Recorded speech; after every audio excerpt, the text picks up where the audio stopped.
It was a quiet winter evening in Borrego Park, the type of calm that usually wraps a small California community in peace. But beneath that stillness, something strange was unfolding. Blaze Bernstein, home from college on winter break, told no one he had plans to meet someone that night. There was no mention of it to friends, no messages hinting at an outing. But at around 11 p.m. on January 2nd, 2018, he left the house and never came back.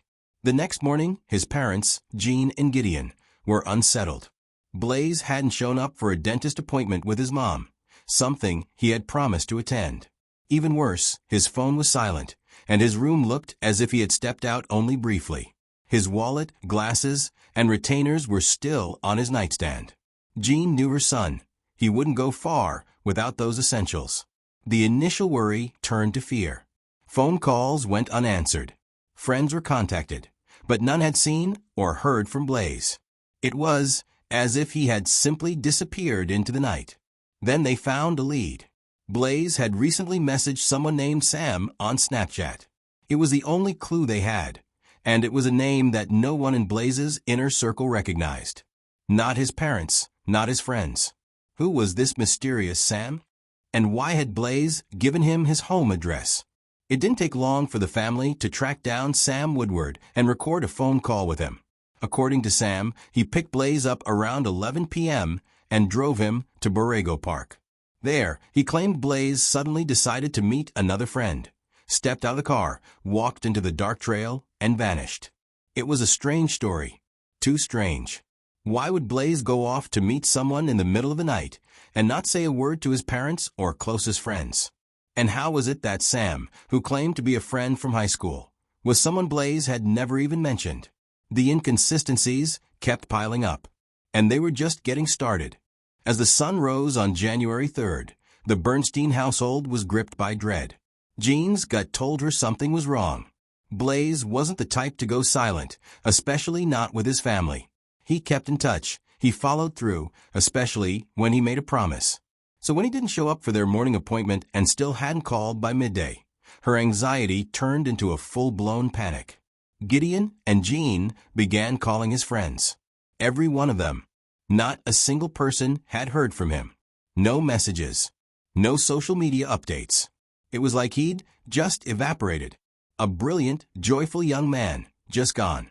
Within hours, the Bernsteins did what every parent dreads. They called the police and reported their 19-year-old son missing. The community rallied quickly. Flyers were printed by the hundreds. Search parties were formed. Drones scanned the woods of Borrego Park. Blaze's smiling face, once just a loving memory to his family, became a symbol of a mystery they were all desperate to solve. But behind the community's compassion, behind the police's methodical search, something deeply unsettling was surfacing. Because then there was Sam Woodward. He told the police the same story he had told the family, that he and Blaze had driven to the park, and Blaze had wandered off to meet someone else. But something about his tone, his detachment, and his vagueness didn't sit right with anyone. And the more investigators dug into his background, the darker the shadows became. Sam said he and Blaze were friends from the Orange County School of the Arts. But when detectives spoke with Blaze's actual friends, especially his best friend Rhea, the story unraveled quickly. Rhea explained that Sam wasn't Blaze's friend at all. In fact, he was the polar opposite. Where Blaze was warm, creative, and outgoing, Sam was cold, isolated, and disturbingly intense. Classmates remembered him for one thing: his obsession with drawing firearms in his notebooks. He kept to himself. He didn't engage. Some even described him as creepy and extreme. And it wasn't just that he was quiet. He had a reputation for being openly hostile, especially toward the LGBTQ+ community and anyone who didn't share his extreme conservative views. It made no sense. Why would Blaze reach out to someone like that? Why that night? And why go to a dark, empty park to meet him? Those were the questions haunting everyone. But they were about to get answers. Horrifying ones. The search dragged on for days. Flyers faded in the rain. Hope thinned with every hour. But Blaze's parents never gave up. Neither did the community, nor the police. With every passing day, the urgency grew heavier. Then, on January 10th, 2018, 8 days after Blaze vanished, a patrol officer walking through Borrego Park noticed something strange. It wasn't immediately obvious. Just a tree with a large branch resting against its trunk. But beneath that branch, the soil looked wrong. Displaced. Uneven. Investigators moved in. Shovels hit dirt. Inch by inch, they peeled back the earth, their breath misting in the cold air. And then they saw it. A lifeless hand. Torn, bloodied, and buried beneath a shallow grave. The body was identified as Blaze Bernstein. The same kid who'd lit up every room, who'd loved writing and cooking, whose joy was infectious, was now a murder victim, his body cold and broken under the trees. He had been stabbed at least 28 times. There were deep slash wounds all over his face and chest. It was a brutal, rage-fueled killing. Not random, not impulsive, personal, violent, intentional. The cell phone found near his body? It was broken, smashed. But it was his. For his family, the news hit like a freight train. The hope they'd clung to had shattered. The son they waited to see walk through the front door would never return. Jean and Gideon were left to face the worst possible truth. Blaze had not only died, but he had suffered.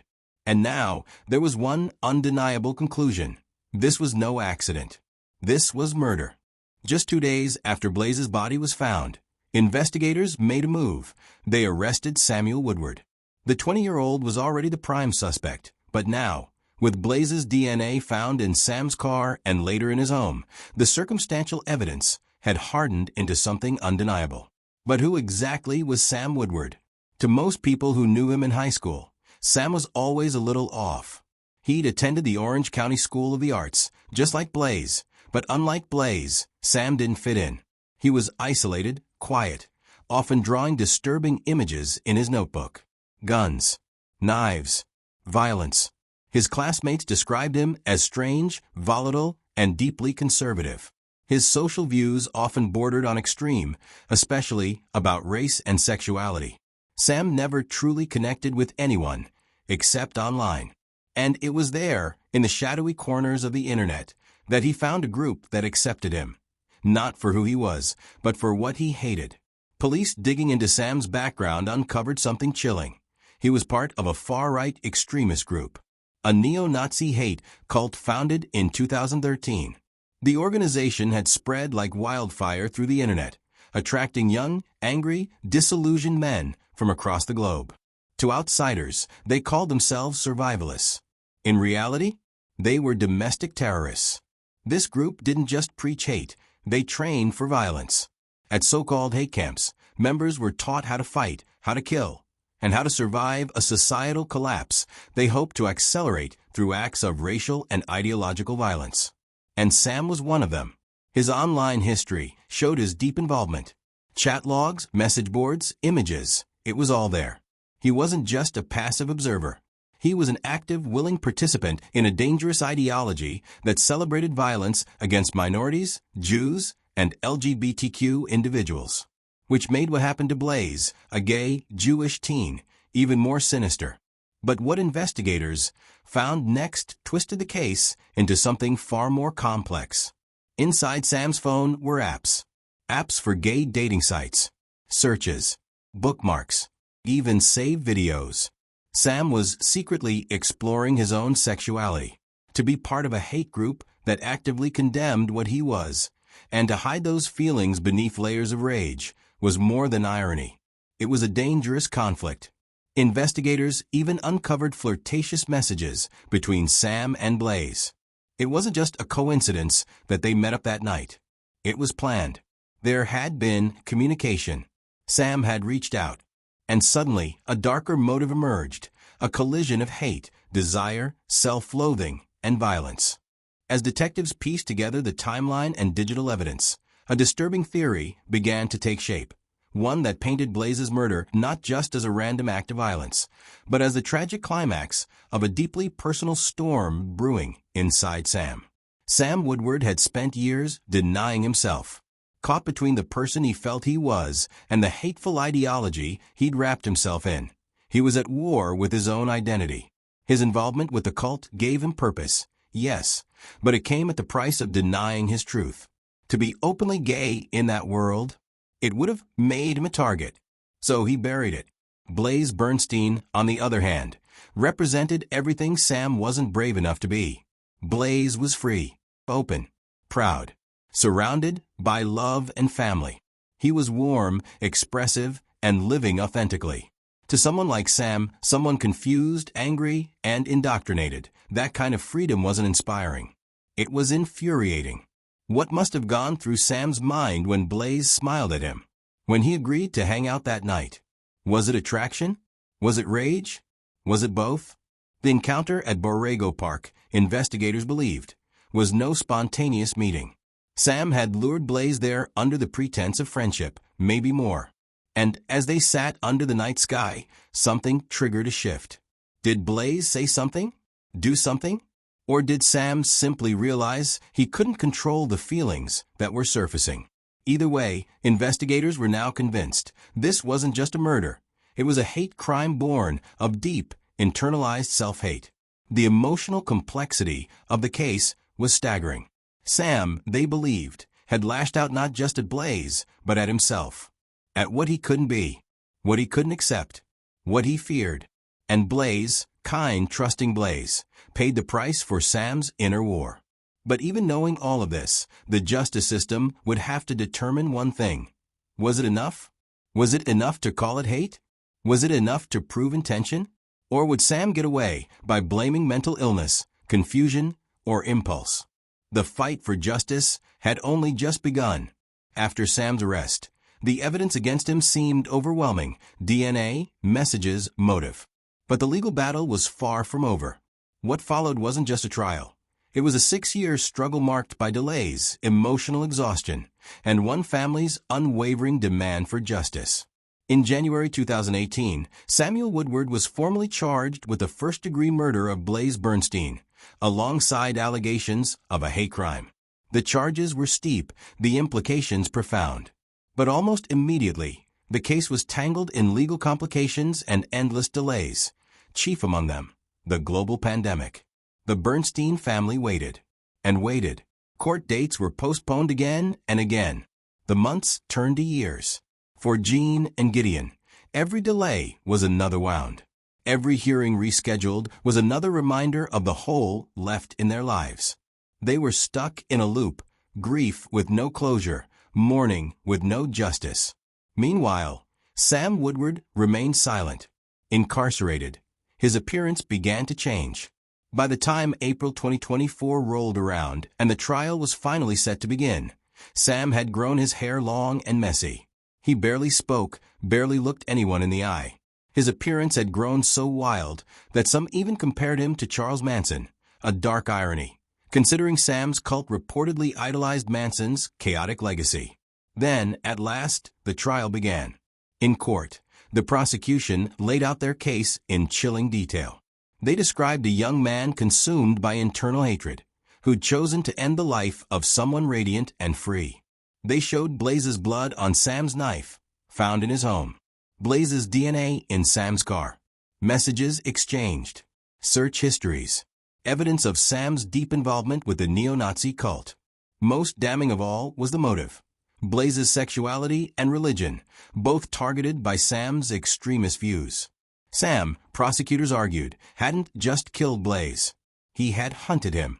They painted Sam as a man who hated what he couldn't be, who felt something, attraction perhaps, but had been taught that this kind of feeling was a sin, a weakness, a disease. Rather than confront that truth, Sam destroyed it.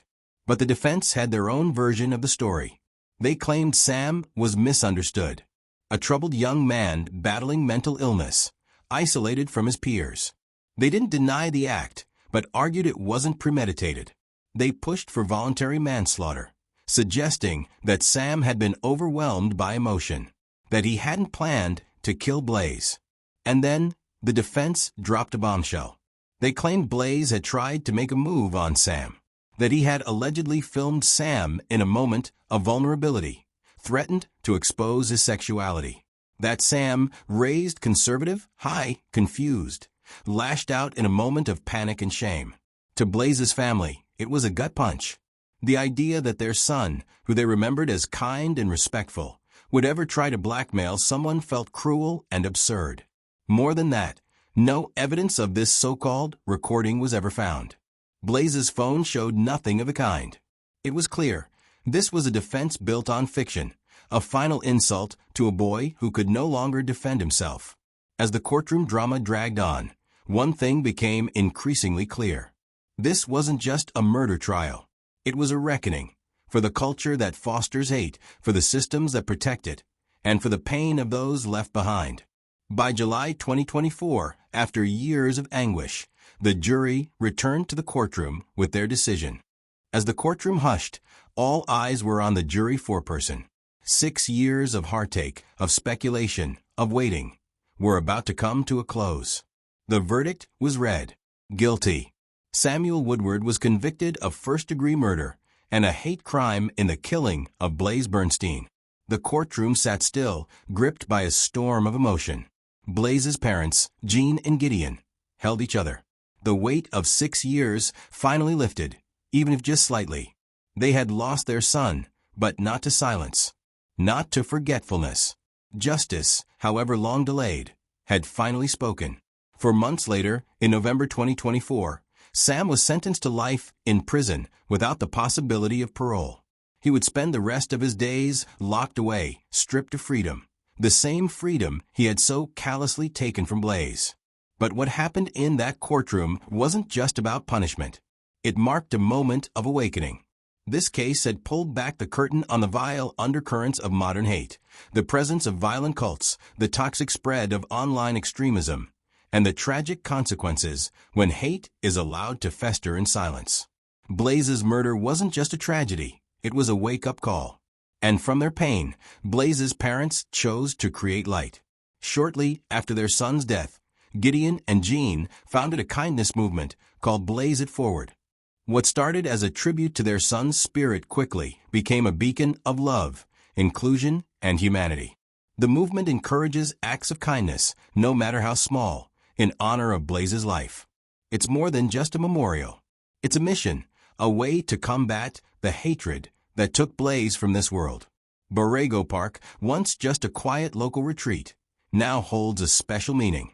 Near the area where Blaze's body was found, hundreds of colorfully painted stones now rest, each one hand-decorated with words of love, remembrance, and hope. It has become a place of mourning, yes, but also of celebration. A testament to the power of community, a tribute to a life lost, but never forgotten. And yet, for the Bernstein family, healing is not linear. They carry the weight of Blaze's absence every day. The quiet at the dinner table, the missed birthdays, the holidays without him. But in the work they've done and the movement they've created, Blaze continues to live on, in color, in kindness, and in truth. The Bernstein family has made it clear, no one should ever be targeted for who they are or who they love. Blaze was Jewish. He was gay. He was smart, creative, kind, and alive. And for some, that was too much to bear. But his parents are determined to ensure that his legacy outshines the darkness that took him.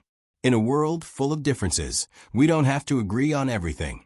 But what we owe each other is respect, the right to live freely, love fully, and be accepted as we are. No one's opinion, no matter how loud or hateful, has the right to snuff out someone's life. But love your enemies, do good to those who hate you, bless those who curse you, pray for those who abuse you. Luke 6 verse 35. As this painful chapter closes, one message remains. Kindness matters. Acceptance matters. Blaze matters. And while his story ended far too soon, his light continues to shine. In every act of love, every moment of courage, and every voice that dares to speak up against hate. Thank you for watching. Every victim deserves their story told. If you found this story shocking and heartbreaking, subscribe to Crime Uncovered and help keep their memory alive. What do you think about Blaze's murder? Leave your thoughts in the comments. Until next time, keep questioning everything.